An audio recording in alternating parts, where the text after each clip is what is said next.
आपका एक बार फिर स्वागत है। बातचीत के सिलसिले को जोड़ने के लिए एक बार फिर से मैं हाजिर हूं और हमारे साथ जो मेहमान जुड़े हैं उनसे मैं आपका तारुफ करा दूं। मलय नीरज जी हमारे साथ जुड़े हैं, खेल पत्रकार। बहुत बहुत शुक्रिया मलय जी।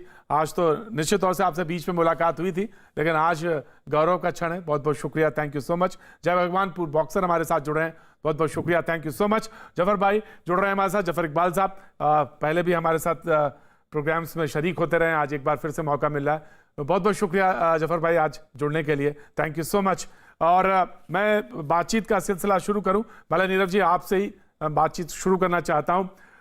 लोगों ने कहा कि रियो में जब हम गए तो 118 लोग थे और स्पोर्ट्समैन, और उसमें हम 20 ही में क्वार्टर फाइनल या उससे आगे तक पहुंचे थे, लेकिन इस बार 120 में 55 में क्वार्टर फाइनल या उससे आगे तक हम दिखाई दिए। तो हम कह सकते हैं कि हमारा सफर बहुत अच्छा रहा और पदक के मामले में भी हम सबसे अच्छे रहे, लेकिन कुल मिला के जो है सेटिस्फैक्टरी है, या आप कह सकते हैं कि नहीं अभी सफर और बाकी है।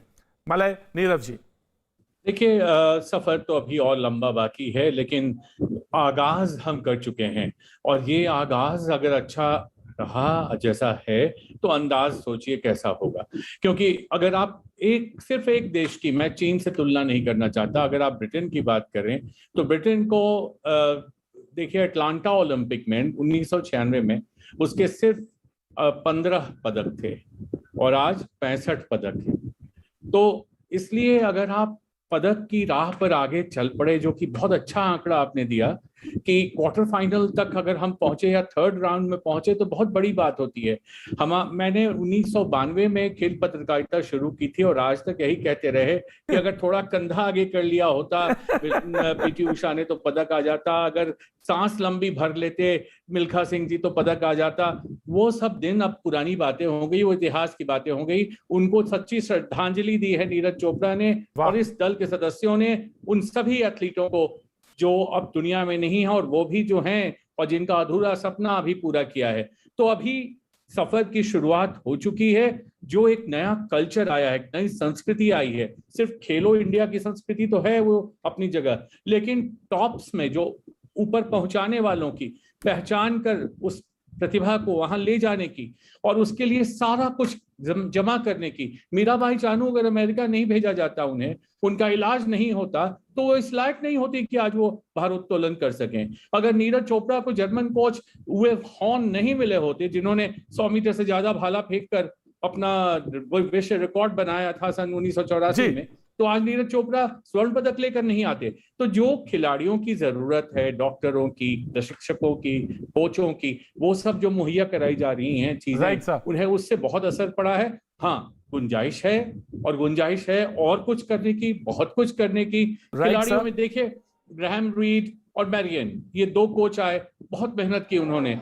अपने यहाँ भी कोच लोग थे पहले से, वो भी मेहनत कर रहे थे। हरेंद्र ने सब बच्चों को तैयार किया था, एम.के. कौशिक ने महिला टीम के लिए बहुत काम किया था। मगर जब आप अंतर्राष्ट्रीय स्तर पर ओलंपिक्स जैसी प्रतियोगिता में जाते हैं, कंधों से कंधा मिलाकर चलते हैं अन्य देश के खिलाड़ियों के साथ, तो सर्वश्रेष्ठ तकनीक, सर्वश्रेष्ठ कोचिंग, प्रशिक्षण, सर्वश्रेष्ठ हाई ऑल्टीट्यूड ट्रेनिंग, जहां पे आप ट्रेनिंग करने जाते हैं। यूरोप में अगर आपने स्वीडन में नीरज चोपड़ा ने ट्रेनिंग की, स्वीडन की ट्रेनिंग उन्हें काम आई यहाँ पर। तो इस तरह की चीजें जो हुई हैं खेलों के प्रति, वो बहुत महत्वपूर्ण है, झलक आई है।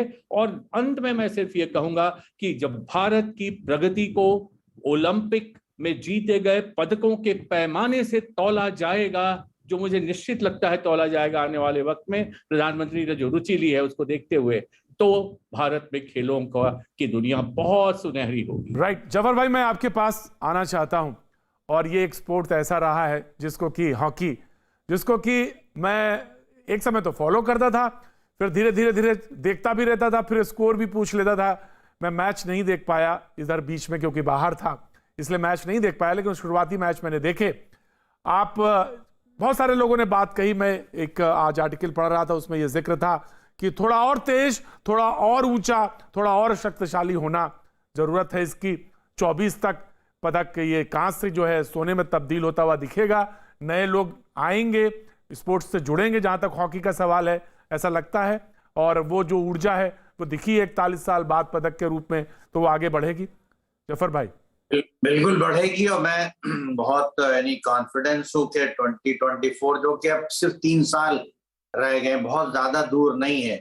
तो बस यही है कि उसकी तैयारी हो। 2028 लॉस एंजलिस की भी तैयारी करनी चाहिए अभी से, मगर 2024 तो बहुत यानी करीब है। और मैं समझता हूं कि काफी नए लड़के, पहली मर्तबा तो 10 लड़के गए हैं, और नेचुरली उसमें से कुछ 1 2 3 खिलाड़ी ऐसे होंगे कि हो सकता है कि वो आगे ना खेल पाए, और उसका रिप्लेसमेंट जरूरी पड़ेगा हम लोगों के लिए, खास तौर पे श्रीजेश का या रुपिंदर पाल का है या विक्रम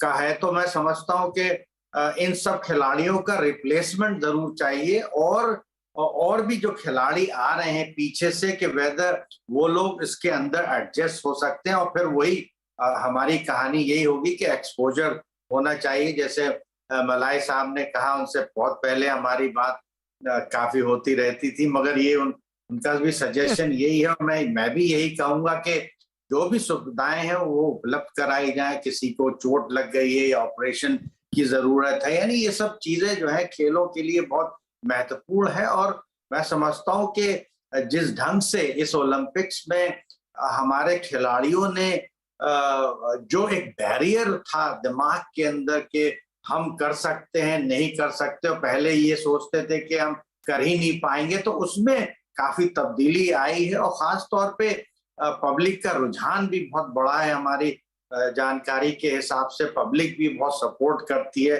तो उससे भी ये लगता है कि अगर खिलाड़ी कांस्य पदक भी नहीं जीत रहा है, but they are being appreciated, तो वो एक बहुत पॉजिटिव चेंज है, थॉट है पब्लिक के अंदर, जो पहले नहीं था हम लोग के टाइम से।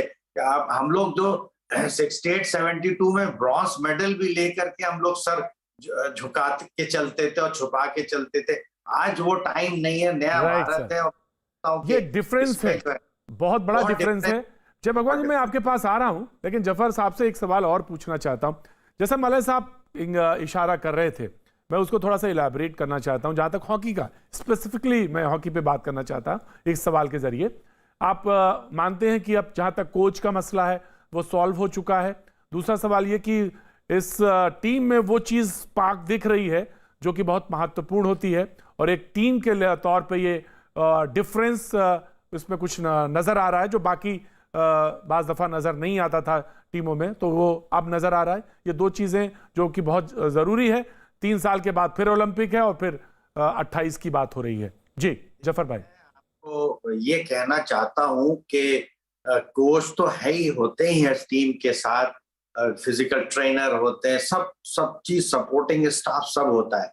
मगर मैंने जाने से पहले भी मैं ये कह रहा था कि जब तक अगर लड़के तैयार नहीं होंगे, मानसिकता उनकी और फिटनेस उनकी, तो फिर आप कुछ नहीं कर पाएंगे। अगर ये विनिंग कॉम्बिनेशन जो है हमारा, उसमें और पैनापन आए,